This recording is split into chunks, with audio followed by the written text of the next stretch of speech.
Next one is system components. Okay, it is a group of components which work together to achieve a common goal or the objectives. So let us see which are the components present. Okay, in that we will going to see interrelated components, boundary, a purpose, and environment, interface, constraint, input and output.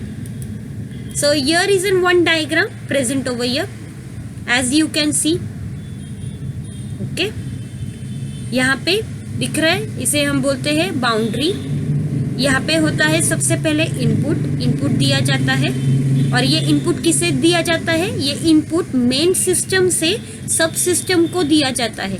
अब ये सब system क्या करता है? अपने components ढूंढने start करता है. ठीक है, और ये कंपोनेंट फाइंड आउट करते टाइम वो अपने कंपोनेंट्स को रिकॉल करता है. ठीक है, और जब ये रिकॉल करता है अपने सब सिस्टम को, उसके इंटरफेस भी एक्टिव हो जाते हैं. जब ये एक्टिव हो जाते हैं तो ऑटोमेटिकली आप लोगों को रिलेशनशिप दिखना स्टार्ट हो जाता है. मतलब अगर मैंने यहाँ पे आपका डेटाबेस रखा है सेकेंड ईयर BBA का, वो सेकेंड ईयर BBA के डेटा के अंदर मुझे देखना है रैंकर होल्डर कौन कौन से थे. लास्ट ईयर के रैंकर होल्डर और इस ईयर के रैंकर होल्डर को मुझे कंपेयर करना है. जब मैं कंपेयर कर रही हूँ तो वहाँ पे आता है इंटर रिलेशनशिप. ठीक है, वहाँ पे आता है इंटर रिलेशनशिप, और मुझे वहाँ पे एक पर्टिकुलर आउटपुट भी दिख जाता है. और ये सारा डेटा जो भी प्रेजेंट है वो पर्टिकुलर इंटरफेस के साथ, सब सिस्टम के साथ, यहाँ बाउंड्री के साथ, मेन सिस्टम के साथ, इन्वायरमेंट के साथ और इनपुट और आउटपुट की रिलेशनशिप के थ्रू डिस्प्ले होता है. Okay, so let us see now what is components, which is also known as a subsystem. It is a complex part or an aggregate of a part. It is also called as a subsystem. For example, in case of an automobile, we can repair or upgrade the system by changing individual components without having to make changes the entire system. Okay? इसका मतलब क्या है? अगर हमारे पास automobile की एक company है ऐसे मान लो, और ऑटोमोबाइल कंपनी के अंदर एक पर्टिकुलर फंक्शन करना बंद कर चुका है एक पर्टिकुलर सिस्टम, तो वो पर्टिकुलर सिस्टम को हम सिर्फ रिप्लेस करेंगे, ना कि पूरा हैंडसेट मोबाइल का या ऑटोमोबाइल का या आपकी कार का चेंज करेंगे. ठीक है, तो जहाँ पे प्रॉब्लम आती है सब सिस्टम के अंदर हम वो सिस्टम को रिप्लेस करते हैं ताकि उसकी फ्लो है वर्किंग का वो नॉर्मल हो जाए.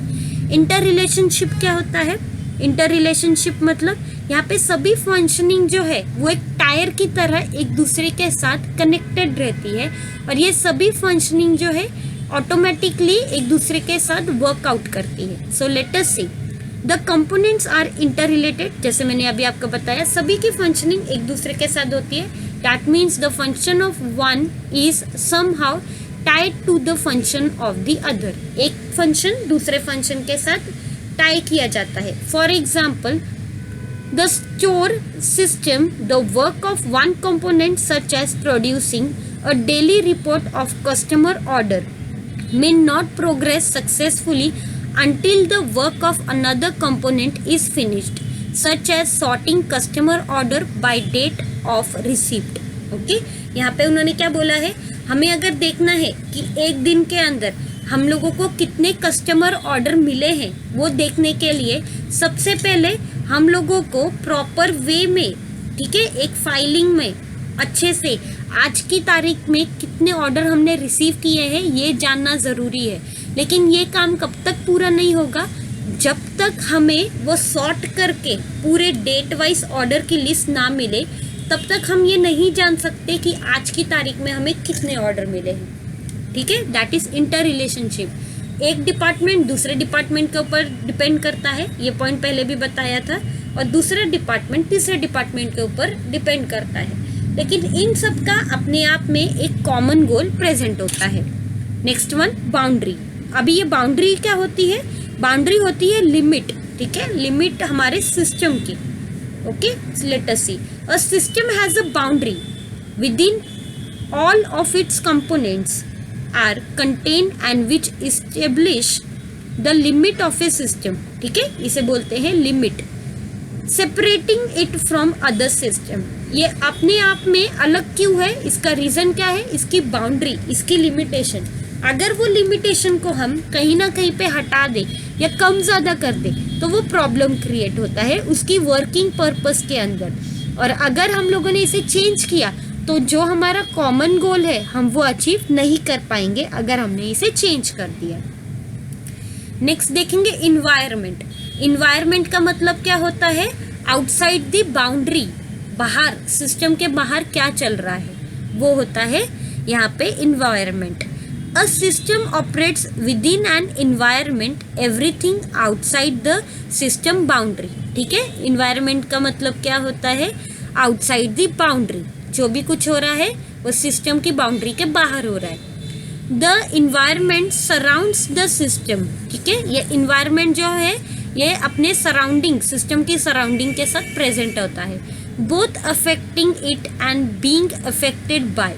ओके, या तो ये खुद को अफेक्ट कर लेगा पहली चीज, या तो ये खुद में प्रॉब्लम क्रिएट कर लेगा, या तो किसी और में प्रॉब्लम क्रिएट करना शुरू कर देगा। That is a system.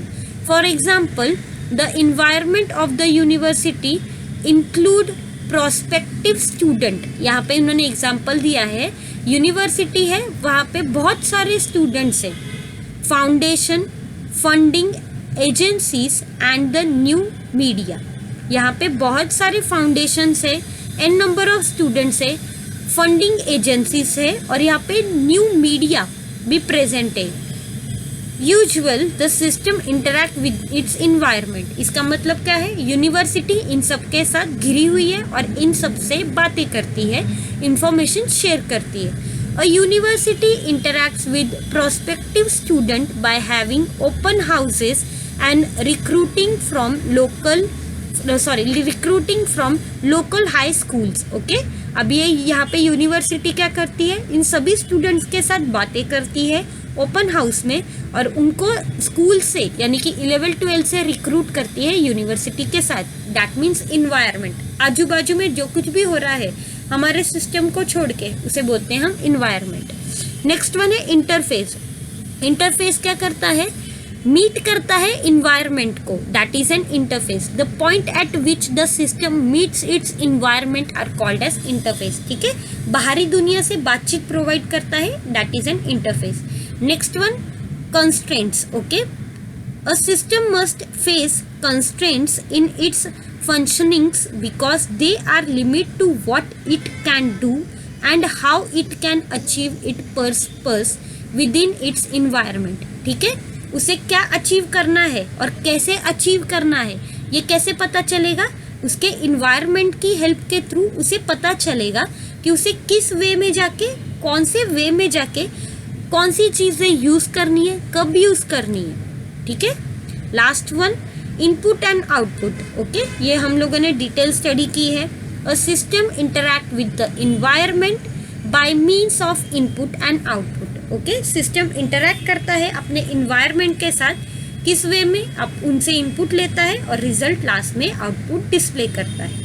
Okay, I hope आप सबको समझ में आया होगा। हम लोगों ने आज के चैप्टर में क्या क्या देखा है, हमारा फर्स्ट चैप्टर यहीं पे फिनिश होता है। हम लोगों ने डेफिनेशन कंप्लीट किए हैं, basic components, element of this system, types of system, system characteristics. ठीक है, ये सारे के सारे पॉइंट्स आप लोगों को कवर अप किए गए हैं।